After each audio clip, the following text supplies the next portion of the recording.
اچھا، اب ذرا امریکہ کی بات کریں۔ امریکہ کہاں کھڑا ہے اس سب میں؟ کیا وہ صرف اسرائیل کی حمایت کر رہا ہے؟ دیکھیے، امریکہ کی حمایت تو بہت واضح ہے، مکمل طور پہ اسرائیل کی پشت پر ہے۔ 2025 میں ذرائع کے مطابق $4 ارب سے زیادہ کی فوجی امداد۔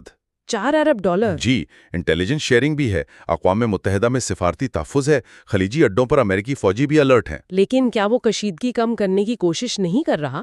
ہاں، وہ بھی ہے۔ ذرائع یہ بھی بتاتے ہیں کہ امریکی انتظامیہ ظاہر ہے علاقائی جنگ سے بچنا چاہتی ہے، تو وہ کشیدگی کم کرنے پر زور دے رہی ہوگی۔ اچھا۔ لیکن ساتھ ساتھ ایران پر سخت اقتصادی پابندیاں بھی ہیں، IRGC کے خلاف سائبر آپریشنز بھی، تو یہ ایک طرح کی وہ کیا کہتے ہیں ڈبل گیم یا دوہری حکمت عملی چل رہی ہے۔ اب آتے ہیں پاکستان کی طرف۔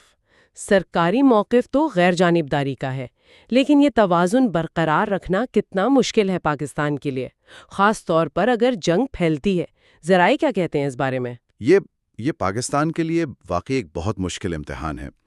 دیکھیں، ایک طرف ایران ہے، گیس پائپ لائن کا منصوبہ ہے، بارڈر سیکیورٹی کے مسائل ہیں، ایران کی ضرورت ہے۔ جی ہاں۔ دوسری طرف سعودی عرب، متحدہ عرب امارات ہیں، ان کی مالی مدد بہت اہم ہے، پھر امریکہ سے دفاعی تعلقات ہیں، تو کسی ایک طرف جھکنا بہت بہت مشکل ہے۔ تو کیا ثالثی کا کوئی کردار ادا کر سکتا ہے پاکستان؟ امکان کم نظر آتا ہے۔ ذرائع یہی بتاتے ہیں کہ وہ اثر و رسوخ شاید نہیں ہے جو قطر یا ترکی کا ہے۔ ٹھیک، اور اگر حالات بگڑتے ہیں خدا نخواستہ، تو کیا فوجی مداخلت کا کوئی امکان ہے؟ براہ راست فوجی مداخلت تو ذرائع کے مطابق تقریباً ناممکن ہے، سوائے کسی انتہائی غیر معمولی صورتحال کے۔ مثلاً اگر امریکہ مدد مانگے تو شاید فضائی حدود استعمال کرنے کی اجازت دے پاکستان، لیکن لڑائی میں شامل ہونے سے گریز کرے گا۔ اور اگر ایران مدد مانگے؟